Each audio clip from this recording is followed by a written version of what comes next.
Hello everyone, I hope you all are doing absolutely great. Today we are going to cover the poem Amanda by Robin Klein. First of all हम इसके hard words देखते हैं. First word is slouch.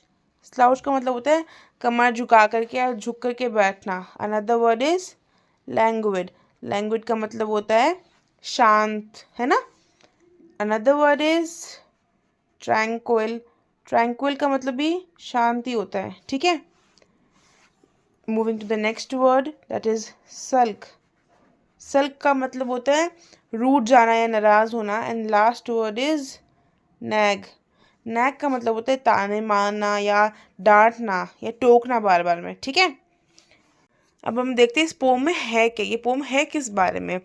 तो यहाँ Amanda नाम की बच्ची है जिसकी मम्मी उसे बार बार टोकती है कि तुम ऐसे मत बैठो, ऐसे मत करो, ये मत खाओ, मुझसे नाराज़ मत हो, मुझसे रूठो मत. और वहीं दूसरी तरफ अमांडा क्या चाहती है. अमांडा चाहती है आज़ादी, फ्रीडम चाहती है. वो चाहती है कि उसे कोई टोके ना, उसे कोई ये ना कहे कि उसे क्या करना है, क्योंकि आफ्टर ऑल है तो छोटी बच्ची ही ना वो, ठीक है. तो ये कॉन्वर्सेशन है जहाँ पे अमांडा को जो पार्ट है वो अपने दिमाग में सोच रही है, ठीक है. Let's move on to the pome.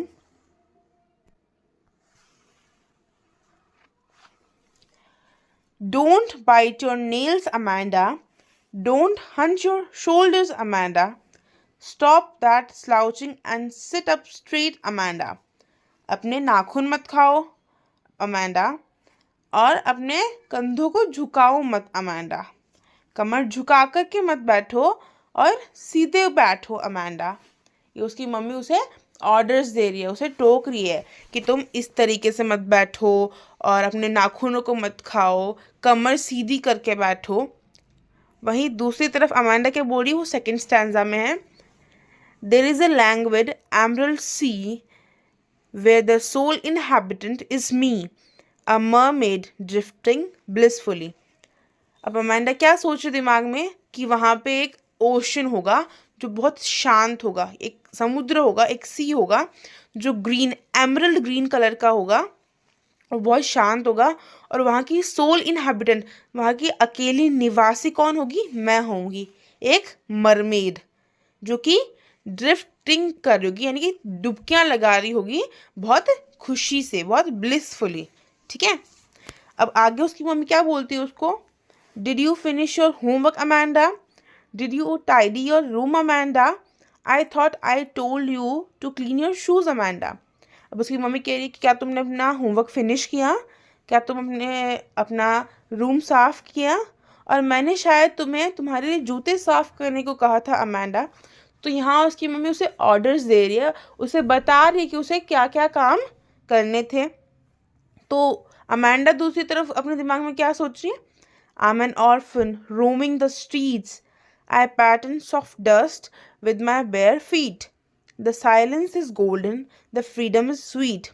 Amanda क्या सोच रही है कि मैं एक अनाथ बच्ची हूँ और मैं गलियों में यूं ही भटक रही हूँ, और जो धूल जम जाती है ना सड़कों पे या फिर सड़क के किनारे पे, उन पर मैं अपने नंगे पाँव से निशान बना रही हूँ, कुछ पैटर्न्स ड्रॉ कर रही हूँ.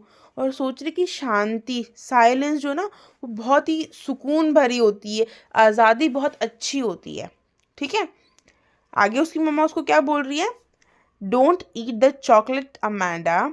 Remember your acne, Amanda. Will you please look at me when I am speaking to you, Amanda. अब उसकी मम्मी उसको किस चीज़ के लिए रोक रही है. चॉकलेट्स खाने रोक रही है कि चॉकलेट्स मत खाओ, अमांडा. तुम्हें याद है तुम्हें पिंपल हुआ था, तुम्हें एक्ने हुआ था, तो क्योंकि चॉकलेट्स खाने से एक्ने होते हैं तो उसे उसकी मम्मी मना करे कि चॉकलेट्स मत खाओ. फिर उसकी मम्मी उसको क्या कहती है कि जब मैं तुमसे बात कर रही हूँ तो क्या तुम मेरी तरफ देख सकती हो प्लीज़, अमांडा. और वहीं अमांडा क्या सोच रही है अपने दिमाग में. I am Rapunzel. I have not a care. Life in a tower in tranquil and rare. I will certainly never let down my bright hairs. अब अमांडा क्या सोच रही है कि मैं रेपुंजल हूँ. अब शायद जिन्होंने रेपुंजल की स्टोरी सुनी होगी या पढ़ी होगी या इनफैक्ट मूवी भी देखी होगी, उन्हें पता होगा कि रेपुंजल एक टावर में रहती है जहाँ से वो अपने बालों को नीचे जब छोड़ती है, उसके बाल बहुत लंबे होते हैं, तो बालों को जब वो छोड़ती है तो उसे बचाने के लिए चोर आ जाता है जिसको वो प्रिंस समझती है ना। तो यहाँ पे बताया है कि मैं एक रपुंजल हूँ और मुझे किसी चीज़ की परवाह करनी नहीं है। मेरी जो लाइफ है टावर के अंदर वो बहुत शांत है और वो बहुत ही रेयर है, ठीक है।